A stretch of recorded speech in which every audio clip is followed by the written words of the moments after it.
Hi everyone, today I will teach you how to parse an XML in Java. The first objective is understand XML structure and in its usage. Second, read and parse an XML file in Java.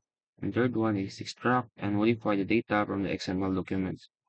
At tayo materials need diri. First is Java installed GTK 8 or later. And pwede na mo gamit yung Eclipse, VS Code, Java extension. And next was the sample of XML file. Will be lang siya sa file and folder ikan sa nga code. So step 1, create an XML file. So create an XML file that contains student record. So bago ito nagkuhan, magbuhat tag XML file. Nakabuhat naman ito, yung diri is enteg vid. So not the XML file diri. Okay. Ano yung kuhan? File niya. So, ang giname na student XML and na-siya code nga ni student. So next, mag-parse tag XML using Java gamit tag DOM parser. So, the talk about DOM parser is in tree model nga magkuhan siya gikan sa first node and first node hangtod sa mahuman siya. So, ang kuha niya sa DOM is ang siya student kasi makubutang sa every attribute sa kuan mabutang siya student and student ID, name, course, email, students, student na po, ID na po. Kasi isa siya kuan hangtod mo man sa kuan mo man ang code. May indication kung mo man ang code, pwede ta magbase. So, nata implementation ani, mag-create tag a Java file named parse XML. So, don't mind the buwan-buwan, no? So, kaning kuan, mag-parse tag XML gamit tag kuan. Gamit nag-create tag folder, nag-create tag file, and ipangalan siya parse XML. Yan siya type niya would be Java source. And this is Java source. Open ta sa kuan natay kuan daan, no? Natay pangalan ng kuan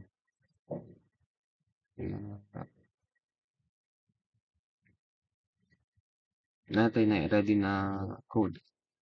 So here, i-paste na natin siya. But however, nakabuhat naman ko. Yung naglisod ko kanina. So, matry ko diri.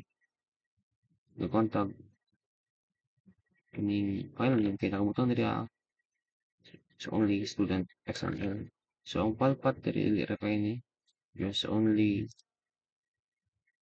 click the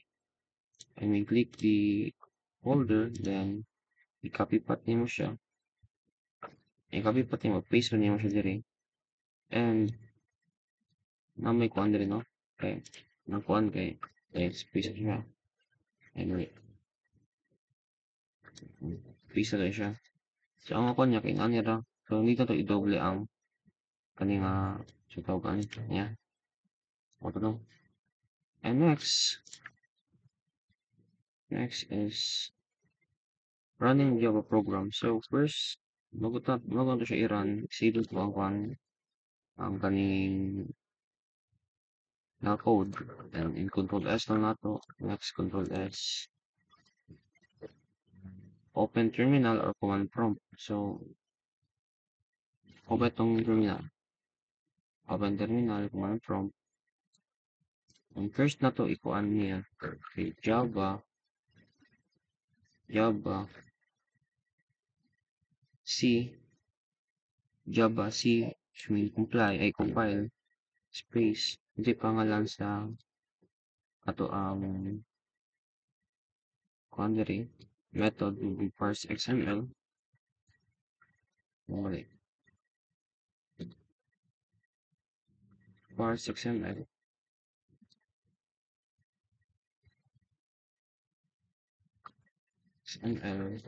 dot Java. So, ano yun, nakakuha na siya, nakakompile na. And then, Java, para to ma-run ang kuan code. Just print parse XML. Here's the output is code nag-parse ta. First, natay root element. Dito sa student na kuan XML, natay root element, ingon only na nga, una yun sa root element dahil siya. Root element nga student. Dahil lang, siyang root element student. Yeah.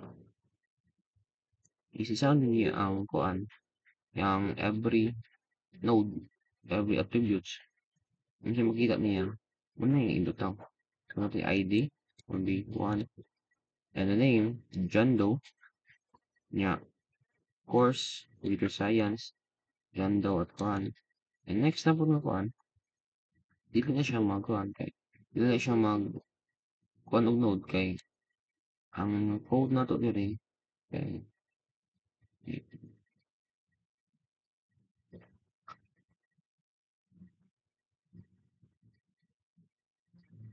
here, natay kuan diri nga, student, gihapon siya, student ID, 3,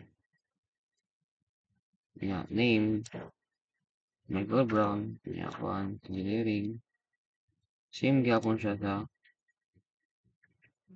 sa XML nga, kuan, nga file. So,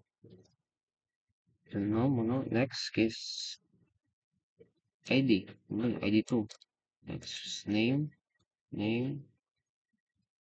din, yung technology. So, muna ni pag-parse sa XML using Java na gamit mo tag DOM. So, by the way, DOM is only a free model na gamit yun siya ganina, explain na ganina nga, mukuan yun siya gikan sa primerong kuan, node, ang tudma, human siya, o read. And DOM was used only a small file. Hindi siya makahandle og dako nga file because this file is memory intensive, which mean nga the more ka magkuan og code or I mean magkuan kag kuan sa XML mga data, magkuan din siya kaning dako din siya nga memory ang atong makuan. So next no maganta. Next, modify tag XML by adding a new student. So no.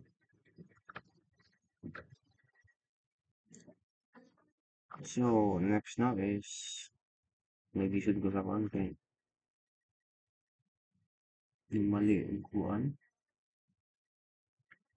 So here, nagbuhat ko new modified XML to add student. So now let's add a new student to XML file and save changes. So nag-change ta og code diri sa ato ang DOM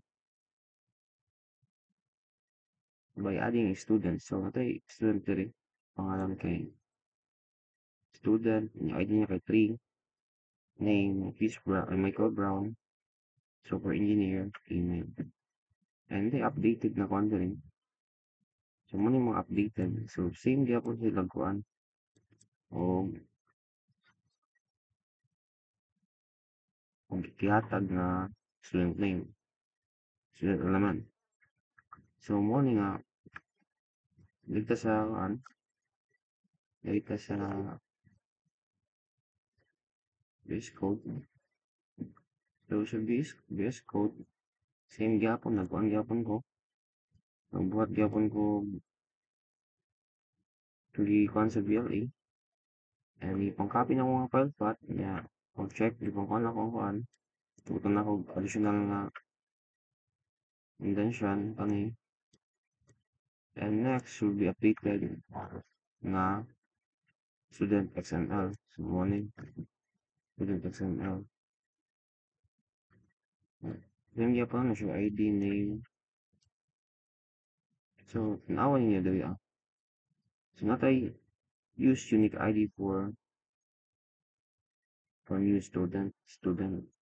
So first, butang tag for niya, butang tag one na rin.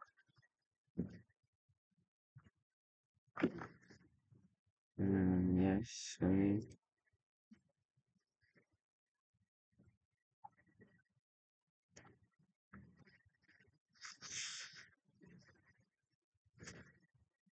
So, save na to.